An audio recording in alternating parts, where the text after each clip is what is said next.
Coffee. In just one word, an inanimate substance can bring back so many memories, smells, and emotions that we've had over the years. For me, coffee smells like family, tastes like happiness, and feels like home. But that's the black American coffee that I know. If we think about coffee from all over the world, it changes in temperature, flavor, and meaning. I want to take you through some of coffee's finest moments and look at the discovery and refinement of coffee, talk about the economic importance of it, and then look at some traditional ways of preparation for coffee. So let's look at the origins. Origins of coffee are steeped in legend. According to the National Coffee Association, Ethiopia is the main country of origin. It's been told that a goat herder saw his goats being really energetic one day after eating some berries. Once he ate some himself, he realized that these really did keep you energetic and even that he couldn't even sleep afterwards. He shared his knowledge with a monk at a monastery nearby, and the monk used them to keep him awake during his late night activities, but he made them into a drink instead of just eating them. News about this miracle bean spread all throughout Egypt, Turkey, and the Arabian Peninsula. Yemen was the primary area for cultivation because the conditions were so right for this.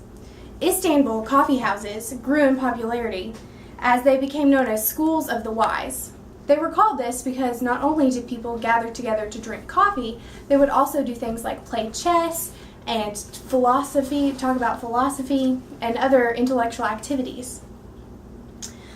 There were so many traders in Istanbul at that time that a lot of them would, of course, visit the coffee houses, especially Italian merchants.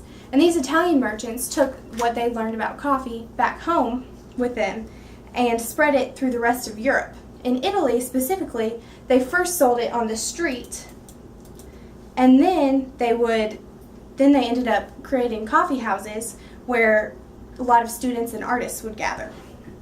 So from Italy, it spread to the rest of Europe. Coffee's role in the economy is also very important. Coffee has become an economic powerhouse throughout all the world. The Dutch especially saw an opportunity in coffee. They had an island called Java that was the exact climate that you needed to grow coffee. So they capitalized on that and started the first coffee plantations.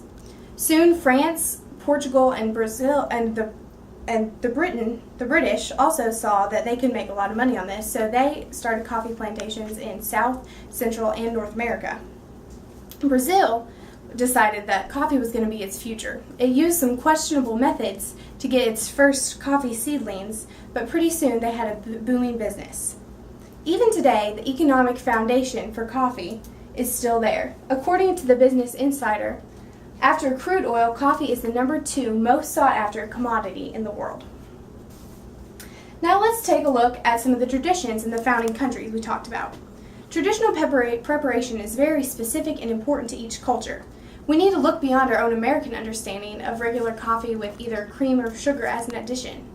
So first let's look at Ethiopia. Ethiopian preparation is a brewing ceremony. First the beans are roasted and ground, then they're boiled twice in a clay pot. This coffee is then filtered into 3 different cups, and salt or sugar can be added. And this process is then repeated for each guest. Each guest gets the 3 cups of coffee from one set of beans. In Yemen, where the growing was perfected, the grounds are boiled in water and then poured into cups unfiltered.